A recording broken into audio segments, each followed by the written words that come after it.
Good morning, everyone, and welcome back to Introduction to Psychology.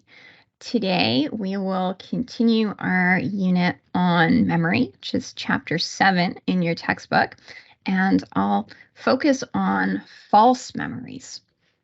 So, many of us assume that our memories are like an accurate recording of events, like a video camera. But in fact, they're far more constructive than that. When we pull up an episodic memory from our past, an episodic memory refers to memory for things that you've experienced.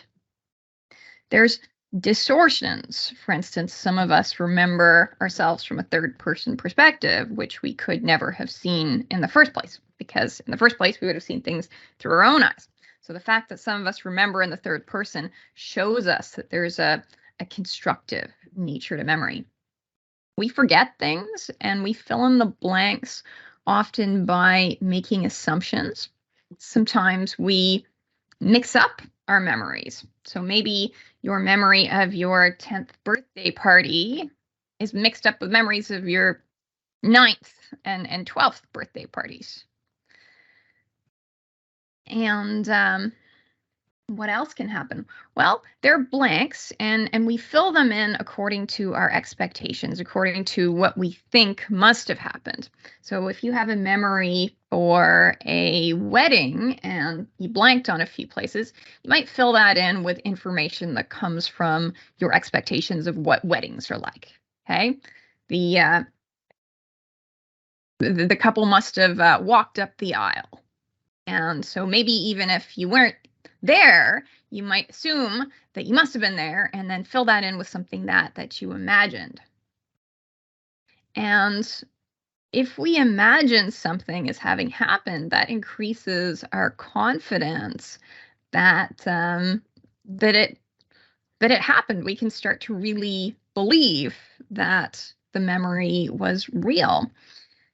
And I see a question. Is it a false memory if you fill in the blanks from video footage, like a wedding video? Maybe, because remembering watching a video isn't the same thing as remembering yourself in the event. And it sounds, in this case, that we're using the footage as a source of information about what must have happened. And then maybe you can imagine yourself seeing that, and then maybe that becomes part of your episodic memory of the event. But it's normal like that for things. It's normal for things like that to happen, right? It's normal for us to have a lot of blanks and then to fill them in using, educated guesses. Sometimes we have memories of emotional events that are very, very vivid and detailed. I had one of when my grandfather was passing away, which was upsetting. And I remember I was thinking about it. I was laying in bed at night, and I remember there was a second where I felt like I was back in the hospital, and I had been pacing up and down the hallway. And I was pacing again, and I even felt my movement. And it only lasted less than a second. But I was like, wow, I was back there for a minute. Like, I remember the curtains around the bed and the floor, and it felt very, very vivid. But just because a memory is vivid doesn't mean that it is accurate. Maybe I'm mixing up my memory of those hospital curtains with other hospital curtains I've seen before. Right? And the accuracy of those memories declines over time, just like the accuracy of normal memories. Source monitoring confusion is a lack of clarity about the origins of the memory. That's like when you're trying to remember your 10th birthday party, and you might think that something happened that actually happened at your 11th birthday party, and you've mixed them up in your head. And this can cause something called cryptomnesia, which is our failure to recognize that our ideas originated somewhere else. And this can happen with plagiarism. So let's say you're writing something and an idea springs into your mind and you just have the right words for it and you write that down. And then you get in trouble for plagiarism because actually you read that somewhere else and you forgot about it. And then you thought that it actually was your idea. And there's a question there from Shirley saying, I wonder how memory declines or changes for people with photographic, or probably going to butcher the pronunciation of this, eidetic memory. And I don't know, but one of my best friends for indulging my curiosity is Google Scholar. So you could Google eidetic memory decay and see if any research has been done on that.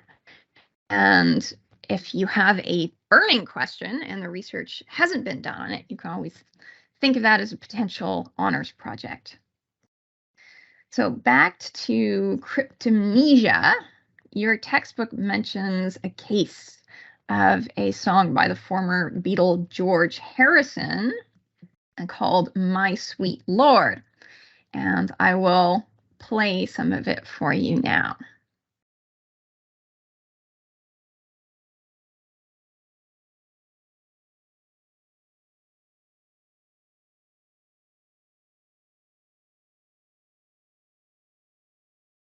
I'll stop that there because I think you have the idea.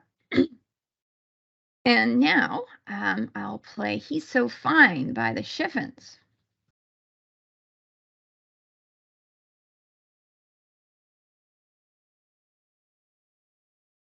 I see a question in the chat from Owen saying which one came first, and the Chiffons He's So Fine came first. And this matter was the subject of a lawsuit. The Chiffons, or their manager or representative, sued George Harrison for copying their song. And they did win. And George Harrison had to pay royalties for My Sweet Lord to the Chiffons.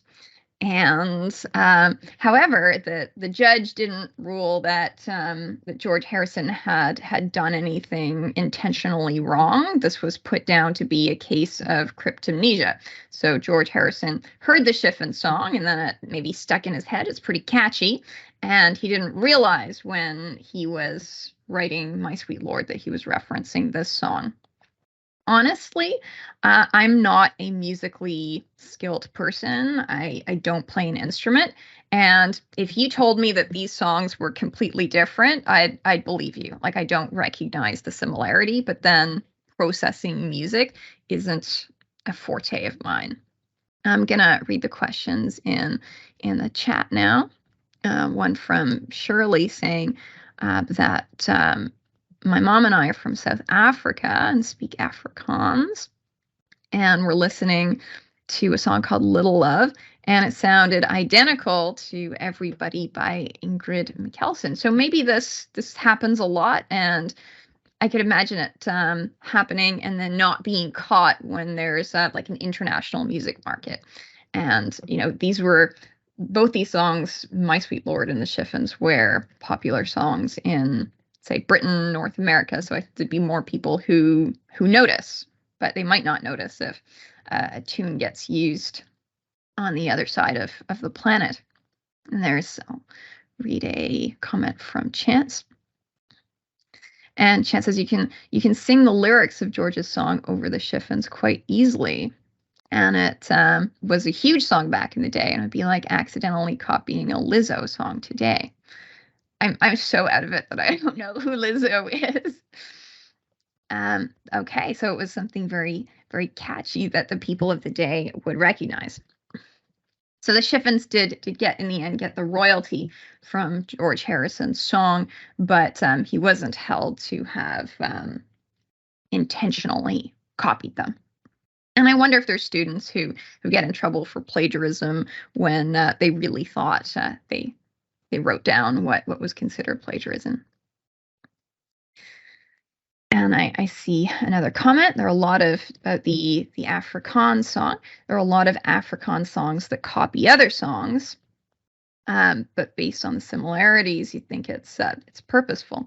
And there's a famous Afrikaans song that's identical in every possible way to Sloop John by the Beach Boys. So it'd be on the Beach Boys to sue the artist and the Afrikaner artist. Sometimes when these things happen, if you get away with it, you get away with it. It's and it's quite a lot of work to file a lawsuit. And so sometimes people let things go. Oops, I did. I recently had a false memory, and it's an example of, say, both source monitoring, confusion, and imagination inflation. It was so realistic that I was stunned to realize that it was a false memory. And so it was a good thing that I learned about them. What you see here is security camera footage from St. Mary's University that I FOIPOPed for. I don't know if you guys know what the Freedom of Information and Personal Privacy Act is, but you can request any information that is about you. So if I send an email about you to the undergraduate program coordinator, then you could ask for that email because it's about you, and I would have to provide it, right? Because it's your email. The email is about you, therefore it belongs to you. Anyway, so here's my false memory. So first, people who report discrimination or harassment in an organization risk retaliation. And fear of retaliation is a major reason that people don't report. And the security camera footage shows SMU's now former HR advisor who handled issues related to discrimination and harassment at the university. And as a PhD student, I made the very big mistake of seeking help with some conflict with my supervisors that had developed into discrimination. I don't think they intended that, but that's where it went. And there was a point that I needed help, and I went to ask for help. And I didn't want to get anyone in trouble, and I needed help navigating through the situation to get new supervision. But I was retaliated against hard, like as hard as they could. Maybe they were afraid of getting in trouble. I don't know. I don't know what was going through their heads. It was traumatic, and it blew my mind that the university's anti-discrimination and harassment officer with HR enthusiastically assisted in and participated in the retaliation. So she helped them get out of trouble and put me into as much hot water as they could cook up together. That's the person who was supposed to protect me, who was advised to seek out. And the retaliation took the form of false incidents that I was supposed to be disciplined over. One of them even had false witnesses, fake or vexatious complaints that I wasn't allowed to see or even know who was making, right? Because they're, it's confidential. They're confidential from me. And I wasn't allowed to talk about what was happening to me, but they were free to gossip about it all they liked, right? So that people would hear bad things and not work with me. That was the idea. That was the game.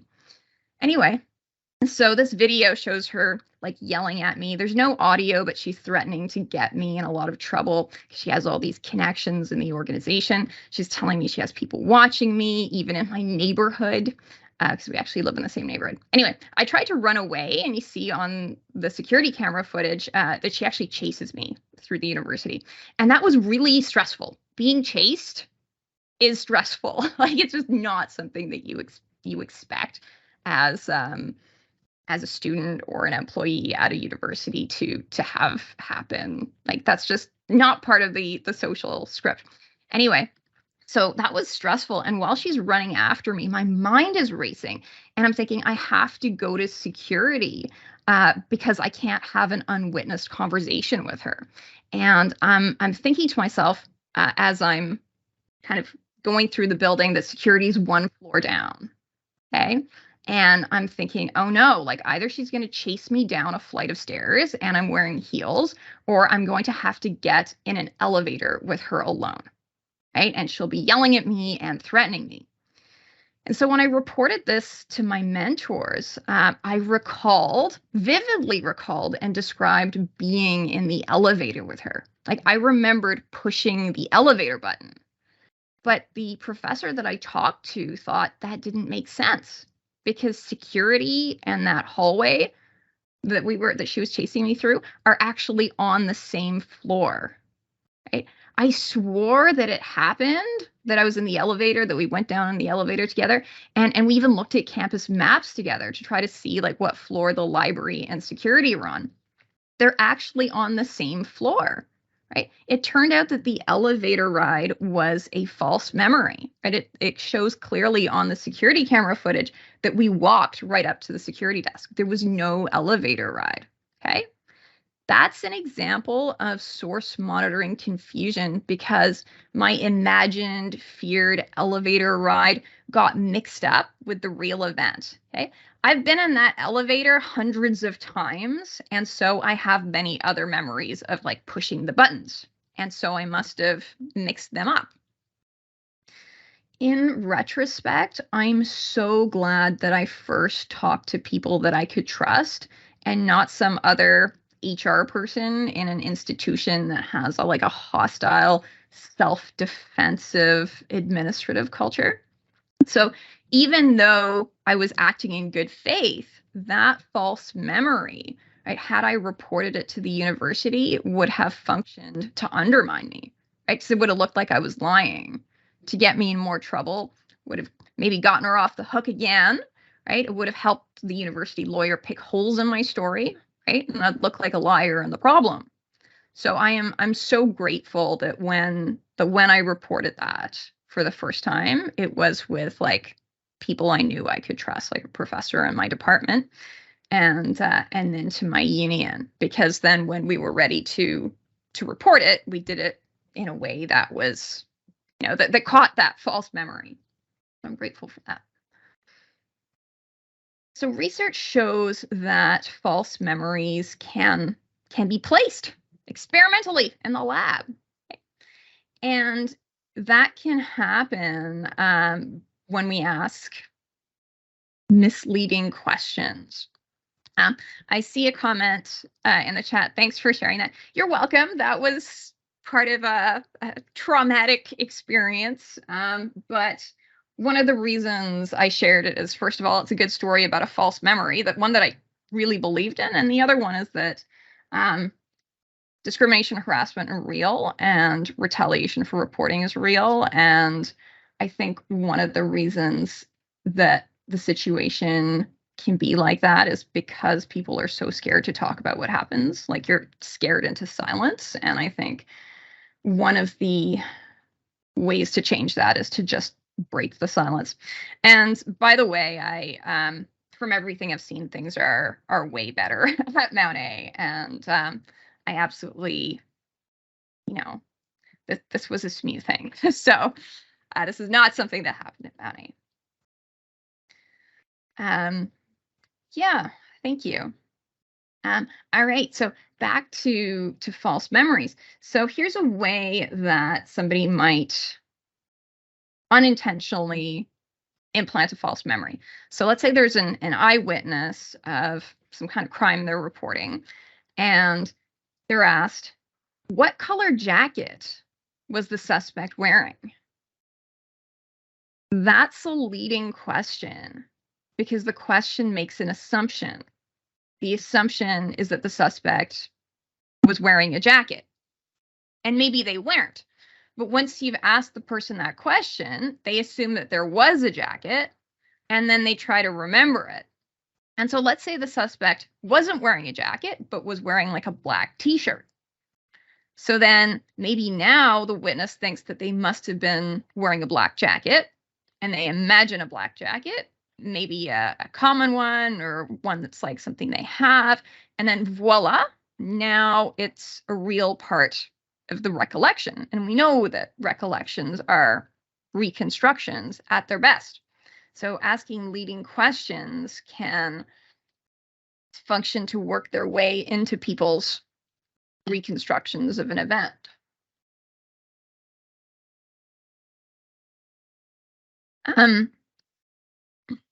There's a question in the chat from Shirley. Wasn't this part of why Miranda rights were put into place in the States?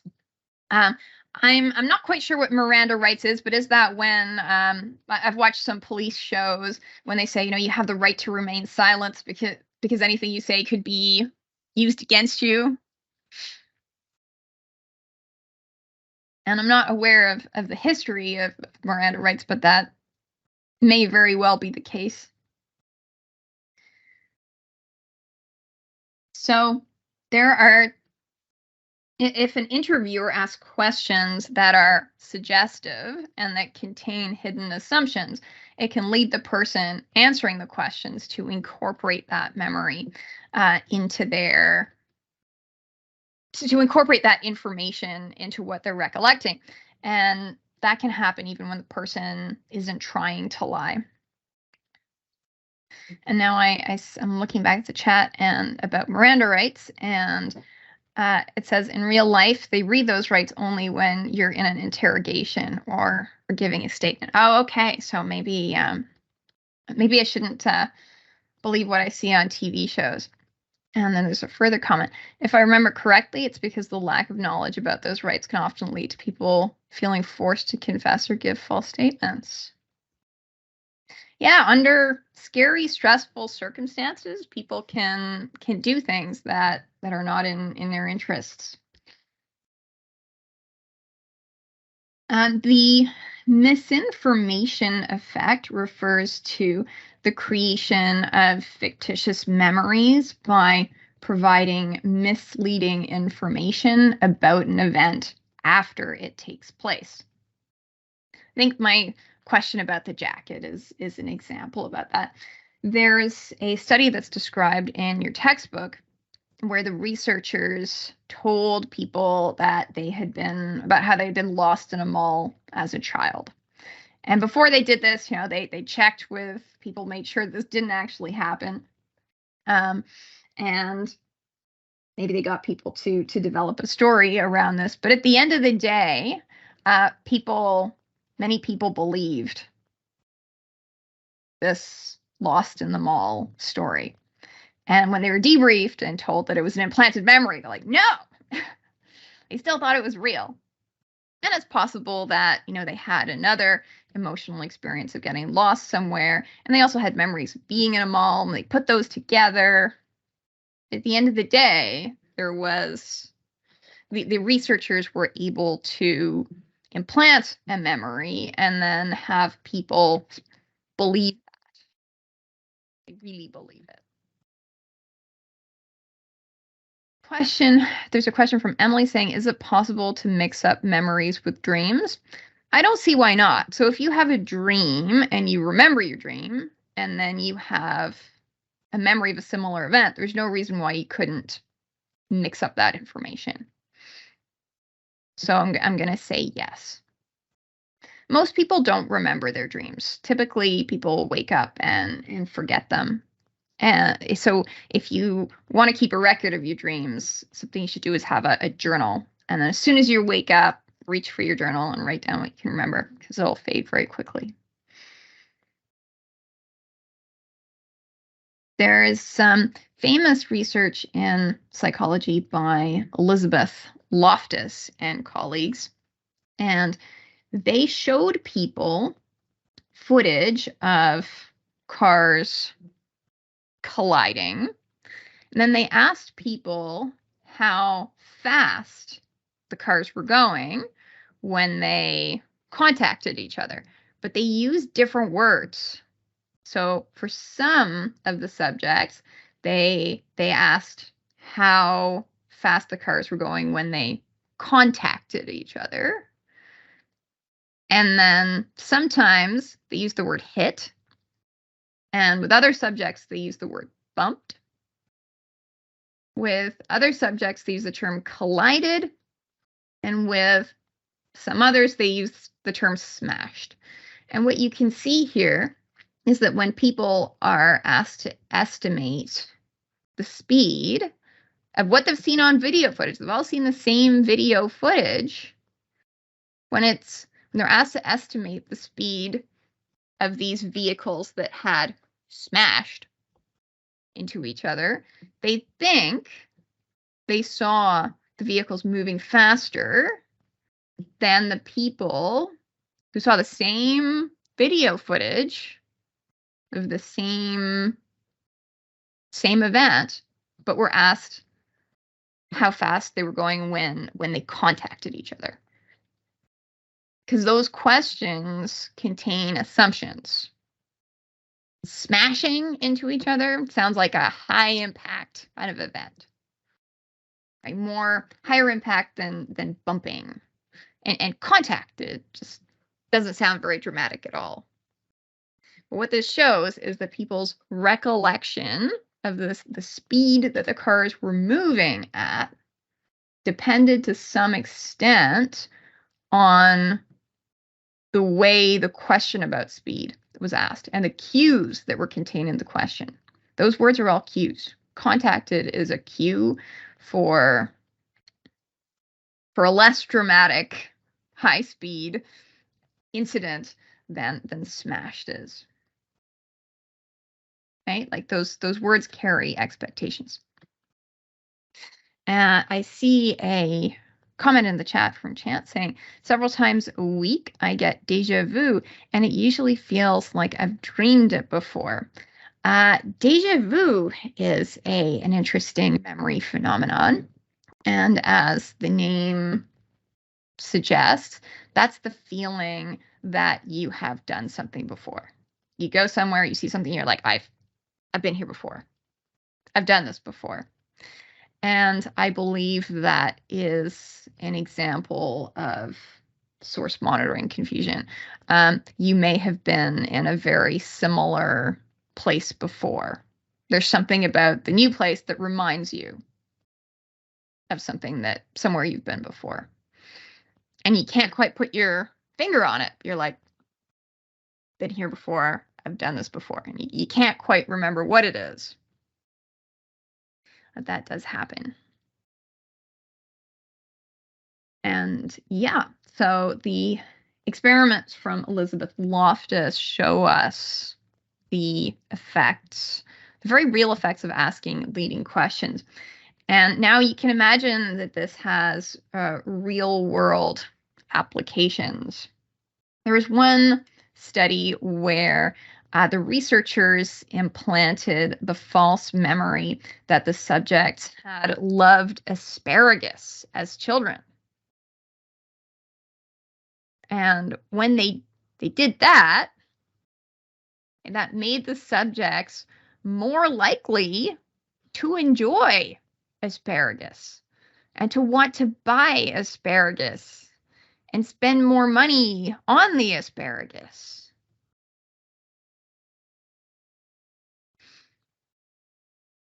So that could have implications for advertising. If you show an ad when it says, you know how much you loved asparagus as a child.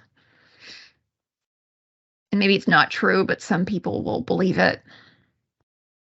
And there's a question from Jane, how could you implant a memory like that? Well, it would involve some deception. And I imagine, I haven't read that study, though you could look up the citation and find the original study through Google Scholar. I haven't read it, so I'm speculating that what they did is tell the unsuspecting research subjects that they're doing research on childhood memories, and can we have the contact information for, your parents, and we'll get in touch with your parents. And then maybe they tell a subject that in researching their childhood histories, we checked with mom and dad and auntie and uncle. We learned that you really loved asparagus as a child. It was your favorite thing. And then you go, oh, okay. And then maybe you imagine yourself eating asparagus as a child and then believe it. I'm not, there's a question from Zainab saying Laney et al., right? And I don't know. It might be. And you guys can earn research credits for summarizing papers if you don't want to participate in studies. So for this course, you get 5% from either participating in research studies, which take about a half hour long, or you could go and summarize a paper. And so some of you might be interested in summarizing the asparagus study. And I would certainly be interested in reading the summary. There's a point from Chance about, I think about ethics, about what you tell a subject. So there's an informed consent form that you read at the beginning of a study, the subject reads at the beginning of a study, that maybe should tell them if deception is being used, right? Like we might lie to you about something. Those informed consent forms have to be cleared with university ethics. And if you do deceive a participant, like if you don't tell them that in the informed consent form, then you have to tell them afterwards during a debrief. I have done research on hiring discrimination where I have disclosed that that's what we're doing, and still detected effects of discrimination. And I think in many cases, people just don't read the informed consent form. Back in the day when I was participating in research studies for research credit, I just wanted to get the study done and get out of there. I wasn't going to pore over an informed consent form and have a discussion about it with the research assistant and the professor. I just was like, whatever, sign, let's go. And a major implications for false memory research lie in the justice system, because juries tend to believe witness statements. So if someone says, I saw him do that, I'm an eyewitness, people are like, okay, you're an eyewitness. And they believe it. Okay. However, research shows that confidence and accuracy are not strongly correlated. Forensic psychologists do a lot of research on eyewitness testimony, and they come up with experimental setups that can measure, that show everyone the same event, and that can then measure people's recollections to see if the recollection was true or accurate or not, and that can detect certain kinds of memory bias. So it's a very important area of research. And one of the things it shows is that people can really believe that their memory is accurate, and that doesn't mean it's true. I passionately believed that I was in an elevator with Bridget. Never happened. So confidence isn't the same thing as accuracy, but confidence does convince a jury. And once the jury makes that decision, it's the decision, and it has major implications for people. And many wrongful convictions have been put down to inaccurate eyewitness testimony.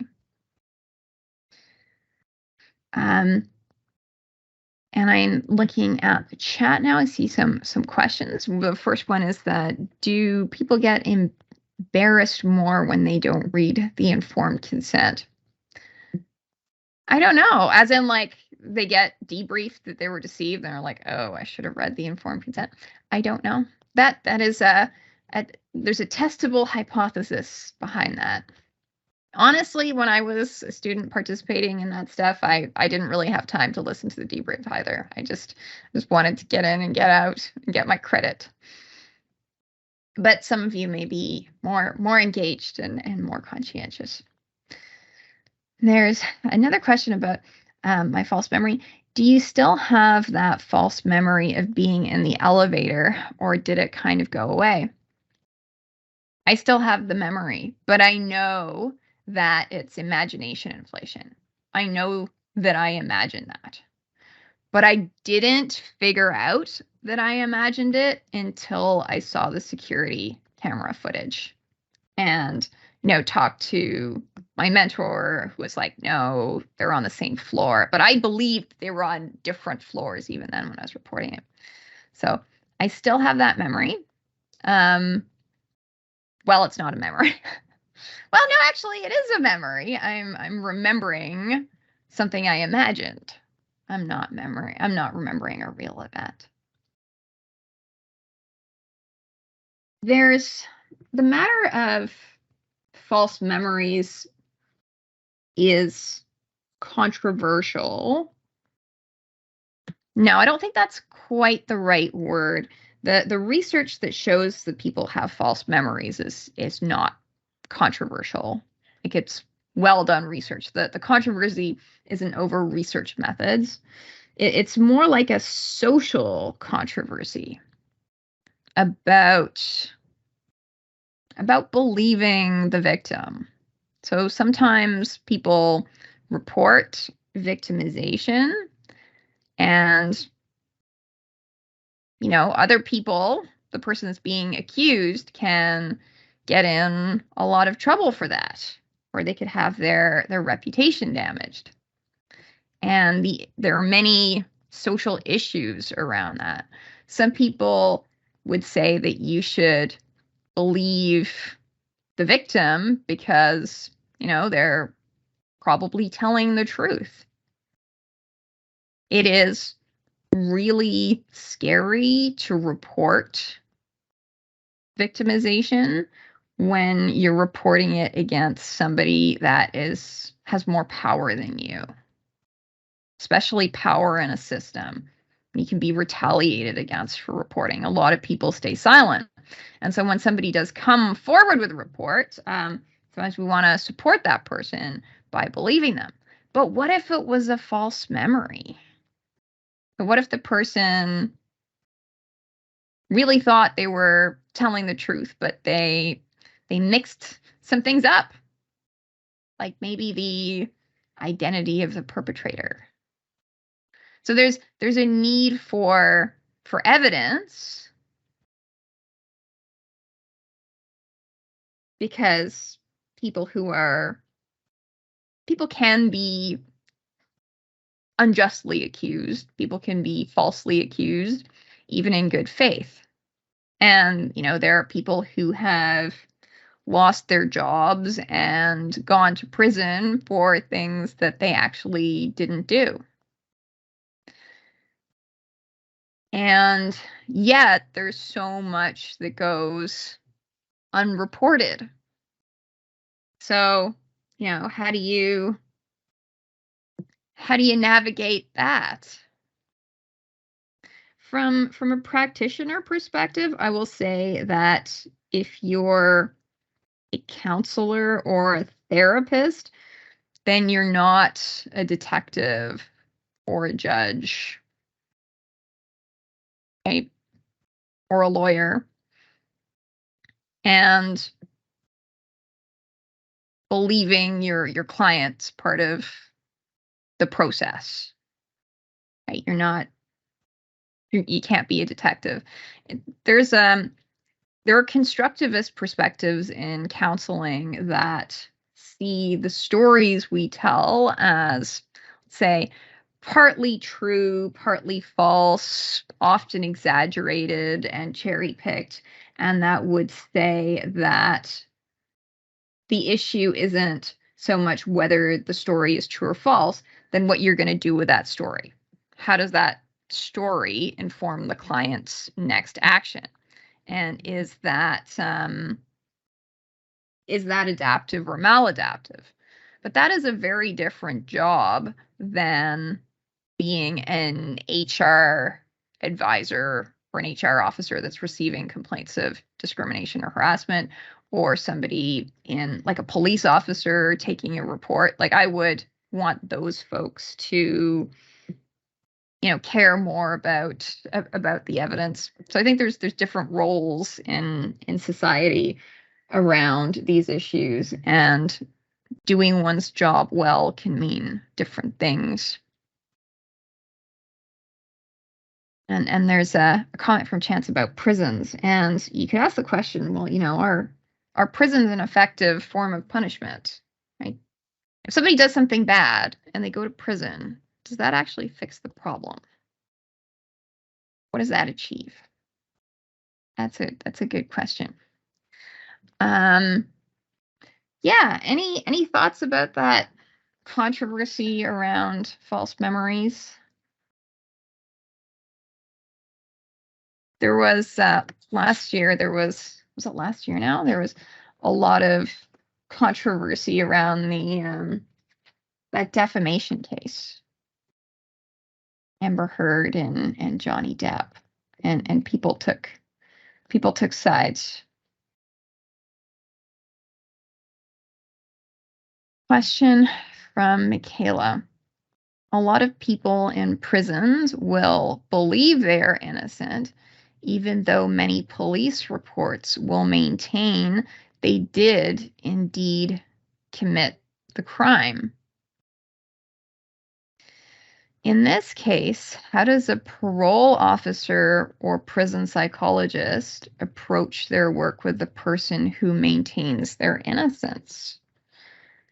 Fascinating question. And there's an answer from Chance saying, my partner works in a prison as a career, as a therapy. It's not that they believe they're innocent in that simplistic way, and it's nuanced. It's a bit out of my depth. I'm not a forensic psychologist, and a forensic psychologist would be better positioned to answer that. Parole officer and prison psychologist are very different jobs, and there'd be different expectations and procedures around how to do that.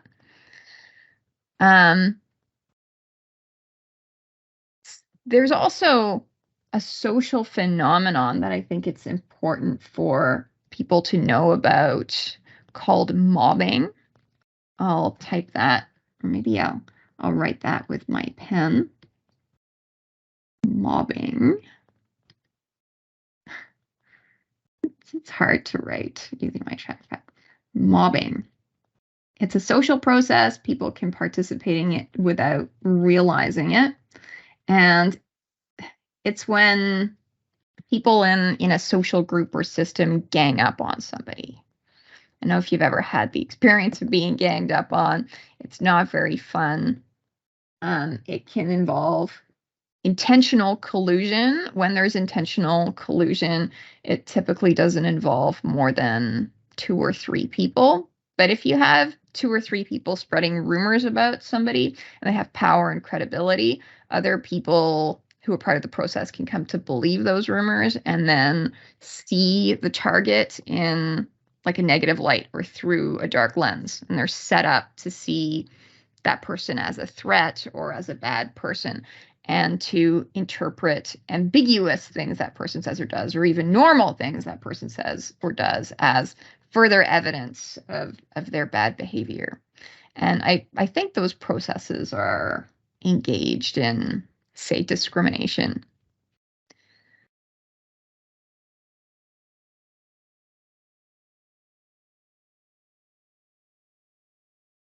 So mobbing is something that humans do and birds do.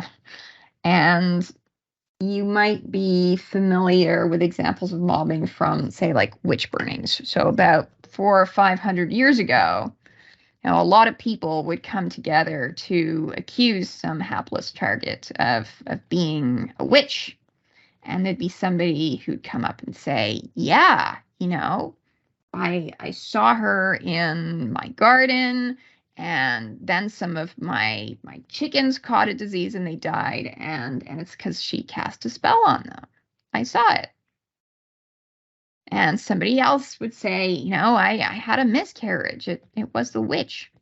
So we have better judicial processes today, and at least in our country, thank heavens, that doesn't happen anymore. But there are very unpleasant processes that can happen in the workplace. One of them is called constructive dismissal, which is kind of your modern version of a witch hunt. And those can happen because HR processes can be quite poor, right? Compared to judicial processes, which are wanting in many ways. HR processes in organizations can be much worse than that. Constructive dismissal. Oh, you know what? It's going to take me too long to write that with my trackpad. And there's another comment I see. And it's about folks in prison. There's certain inmates that are never in general population because the crimes they committed ensure that if they're in contact with their inmates, then they'll be killed. Yes, I hear that. That's an issue with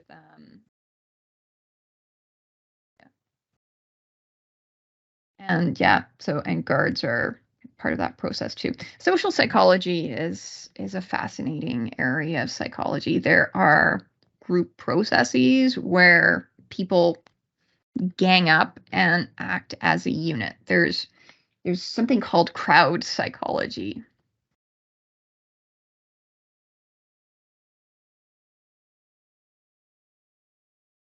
So here are some helpful study hints from memory research. I saw another question in the chat about the midterm exam, which will be on chapters 3 and 4, though I'm already lecturing on chapter 7.